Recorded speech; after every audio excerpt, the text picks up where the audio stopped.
Good afternoon my dear brothers and sisters. ஏன் தலை மேலே கை வச்சு உட்காந்துட்டேன்னு பார்க்குறீங்களா? நம்ம குழந்தைங்க, அதாவது +2 முடிச்சு போகிறாங்க இல்லைங்க, அந்த குழந்தைங்கள நினச்சா ரொம்ப ரொம்ப வேதனையாக இருக்குது my dear brothers and sisters. நாளைக்கும் நாளான்னைக்கும் ரிசல்ட்டு.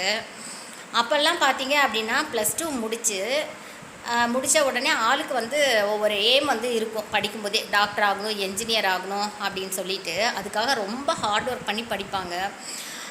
எங்களோட பெரிய பீரியட்ஸ்லாம் படிச்சுட்டு அந்த மார்க்ஸ் வந்ததுமே ஹை மார்க் வரும் இல்லைங்க, அதை பார்த்ததவே எல்லாமே ஹாப்பி ஆயிடுவாங்க. ஓகே, நமக்கு டாக்டர் சீட்டு கிடைக்கும், என்ஜினியர் சீட்டு கிடைக்கும் அப்படின்னு ஒரு கான்ஃபிடென்ட்டு அப்போல்லாம் இருந்துச்சு. இந்த மாதிரி நீட்டு வீட்டு கீட்டுன்னு எதுவுமே இல்லைங்க. அப்போ இருந்த கவர்மெண்ட் சரி அவ்வளோ அழகாக ஆட்சி நடத்தினாங்க. எந்த ஒரு எக்ஸாம்ஸும் இல்லை. கரெக்டாக +2 முடித்தோமா, ஒரு என்ஜினியரிங் போனாங்க, ஒரு டாக்டர்ஸ் போனாங்க. அழகாக இருந்தது அது கேட்கும்போது பார்க்கும்போது. ஆனால் இப்போல்லாம் பாவங்க, அந்த குழந்தைங்க மன உளைச்சலுக்கு ஆளாகி கனவுகளோடு இருப்பாங்க. டாக்டர் ஆகணும், என்ஜினியர் ஆகணும்னு கனவுகளோடு இருப்பாங்க. அதுக்கு ஒரு நீட்டுன்னு சொல்லிட்டு எக்ஸாமை வச்சுட்டு அது எக்ஸாம் எழுத வைக்கிறாங்க. ஓகே, அதுக்கும் அந்த குழந்தைங்க ப்ரிப்பேர் பண்ணிவிட்டு எக்ஸாமுக்கு போகும்போது என்னென்ன அலக்களிக்கிறாங்க. படித்தது எல்லாமே அந்த குழந்தைங்களுக்கு மறந்து போயிடுங்க. அப்புறம் எப்படி எக்ஸாமில் பாஸ் பண்ணுறது? அப்புறம் எப்படி டாக்டர் ஆகுறது? இதுக்கெல்லாம் யார் காரணம்? நம்மளுடைய கவர்மெண்ட் தான் காரணம். நான்லாம் அடித்து சொல்லுவேங்க, பயப்படவே தேவையில்லை, பயப்படவும் மாட்டேன். நானும் மன உளைச்சலுக்கு ஆளாகி பட்டன் நிறையா வச்சா ஒரு தப்பா ஏங்க?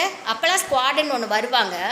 நாங்கள்லாம் படிக்கும்போது பார்த்துட்டு என்ன பிட்டு ஏதாவது இருக்கான்னு சொல்லிட்டு ஜோப்பு, ஜாமெட்ரி பாக்ஸு, கீக்ஸு அந்த மாதிரி செக் பண்ணுவாங்க.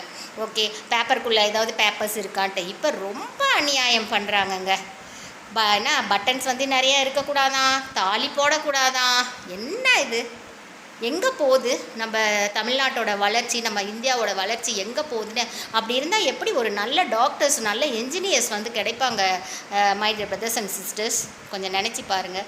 நம்மளுடைய எஜுகேஷன்ஸ் எந்த லெவலில் இருக்குதுன்னு நினச்சாவே ரொம்ப ரொம்ப கஷ்டமாக இருக்குங்க. ஒரு டாக்டர் ஆகிறதுக்குள்ள பாவங்க, ரொம்ப கஷ்டமாக இருக்குது.